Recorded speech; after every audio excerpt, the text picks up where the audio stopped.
Fala aí, fanático vascaíno, fanática vascaína, que bom encontrar você aqui para mais uma edição. Chega deixando o seu like, que a mãozinha que está aqui embaixo, comenta, compartilha, ó, manda para geral. E se é novo, claro, se inscreve aqui no nosso canal, o Fanático Vascaíno. Reta final dificílima é, o risco de rebaixamento ainda existe? Sim, 26%, mas vai acabar quarta-feira. Jogamos em casa. Ah, mas o árbitro será o... Esquece quem será o árbitro, não vai mudar em nada. Ah, mas o Wilton Pereira, porra, esse cara é enrolado. Quando ele apita, o Vasco não se dá bem. E aí? Sinceramente, o Wilton Pereira Sampaio foi o árbitro da Batalha de Itu, por exemplo. Você esqueceu? Então, assim, para mim não muda em absolutamente nada. O que muda, por exemplo, são absurdos cometidos durante a competição. O STJD pular ou adiar, como queiram, o julgamento do Cruzeiro, que jogou com torcida contra o Atlético Paranaense, vai jogar com torcida contra o Palmeiras. Isso é um absurdo. Mas isso vai acabar. A partir do ano que vem, com a nova direção, em que teremos o vice-presidente geral primeiro, o Paulo César Salomão, ex-presidente do STJD, eu duvido que vá faltar representatividade nas duas esferas, esportiva e jurídica comum, para o Vasco da Gama. Duvido que vamos passar de novo por esses absurdos. Ou não vamos aparecer para revoltar. Para com isso aí. Duvido. Mas, enfim, isso é um assunto para depois. Vamos falar de quarta-feira. Medel e Eric Marcos estão fora. Já estavam desfalcando o Vasco. A tendência é a manutenção do Léo ao lado do Maicon, na zaga vascaína. Antes que vocês comecem a perguntar, e eu já leio aqui nos comentários sempre, mas... Pô, fulano não tem que ficar, pô, mas tem que renovar com o Maicon, manda embora fulano, Beltrano, Azevedo. Isso tudo vai ficar para depois. Mas algumas informações começam a chegar. E o diretor do Red Bull Bragantino, o Diego Serri, estou até lendo aqui, ele participou de uma entrevista coletiva, falou sobre a temporada lá no Bragantino e disse que o Praxedes foi um jogador que se valorizou demais, claro, na vitrine Vasco da Gama, e ele começou bem. Fez até gol no Clássico com o Fluminense, mas depois caiu e não vale 26 milhões de reais. Se destacou no início, caiu agora, tanto que é reserva, está no mercado, boa sorte, boa sequência de carreira. Agora, pagar 26 milhões de reais é um absurdo. Como para mim também é um absurdo pagar 2 milhões no Cocão. Absurdo. A base tem que ter um jogador desse. Igual para Praxedes é o Marlon Gomes, ponto, e o Marlon já é do Vasco. É jogador para vender. Mas a partir de quinta-feira eu falo sobre mercado da bola, entra e sai do Vasco da Gama, porque a gente agora tem que focar em chegar ao Natal, o Ano Novo. Não, chegar quarta-feira, não adianta pensar lá na frente, porque até para você tá naquela vibe, né? Pô, chega o Natal, chega o Ano Novo e não veio a quarta-feira. O torcedor do Vasco está ansioso, mas só dependemos de nós. 1-0, acontece o quê, Azevedo? Série A. 10-0 Vasco, Série A. Não vamos à Sul-Americana, vamos ficar na Série A. E aí temos que repensar o planejamento para o ano que vem. Claro, claro que sim. Mas o foco hoje é quarta-feira, 9h30, jogo que terá a nossa transmissão. A TV Globo vai transmitir. Ótimo. Você vai botar no mundo em qualquer parte do mundo e vai curtir a melhor transmissão, que é a nossa. Eles não falam o que a gente fala. Não esquece. É olho na TV conectado no Pai, no Fanático Vascaíno, ganhando prêmios aqui. E é um jogo dificílimo. Porém, dos 3 adversários, dos 3 times que brigam para ficar na primeira divisão, o Bahia, que tem 68% de risco de ser rebaixado, é quem vai dançar com o mais feio. Porque o Atlético Mineiro precisa da vitória para não fazer contas e garantir a vaga dele no G4.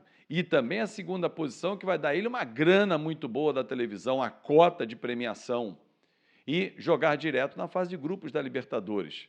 Correr o risco de ficar em quinto, ser ultrapassado por Grêmio, Botafogo e Flamengo, significa começar em 5 de fevereiro disputar aquele mata-mata da Libertadores. Ninguém quer voltar mais cedo, botar logo o seu planejamento da temporada em risco, porque pode acontecer. Então o Atlético vai pesado, vai para cima da equipe do Bahia, tem premiação extra dentro do próprio clube para isso. Claro, normal, normal. Bahia foi recebido, os jogadores do Bahia foram recebidos com agressões no aeroporto, isso não pode acontecer, mas isso mexe com o emocional. O time perdeu para o último colocado, cada um com seus problemas. Nós temos que olhar os nossos problemas. E você, torcedor que vai a São Januário na próxima quarta-feira, vá com o intuito de apoiar, do início ao fim. Aconteça o que acontecer. Como disse um amigo meu uma vez, haja o que hajar. Teve um poeta que falou isso. E foi um cara em rádio, não quero dizer nem quem foi não, mas enfim. O barco não vai abarrar. Pronto, vamos pegar a frase do próprio Ramon Dias. Agora, esse time que está chegando nessa última rodada, dependendo apenas dele, é um time que você, torcedor, tenho certeza, tem orgulho da luta, da entrega. Os adversários reconhecem, não só os que enfrentam, como os torcedores também. A forma, um empenho. Claro que o primeiro turno ele é altíssimo, o preço está elevado e o Vasco está pagando até hoje. Mas esse time somou no segundo turno 33 pontos. Tem a 7ª melhor campanha.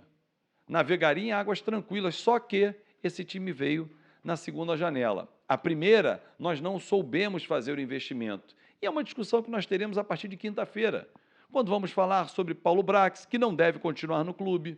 Rodrigo Caetano é um alvo, de novo, foi ele que o Vasco conversou antes do Paulo Brax, não houve o acerto, mas segue no radar do Vasco, agrada demais ao Pedrinho, futuro presidente do Vasco, mas ele está muito bem hoje no Atlético Mineiro.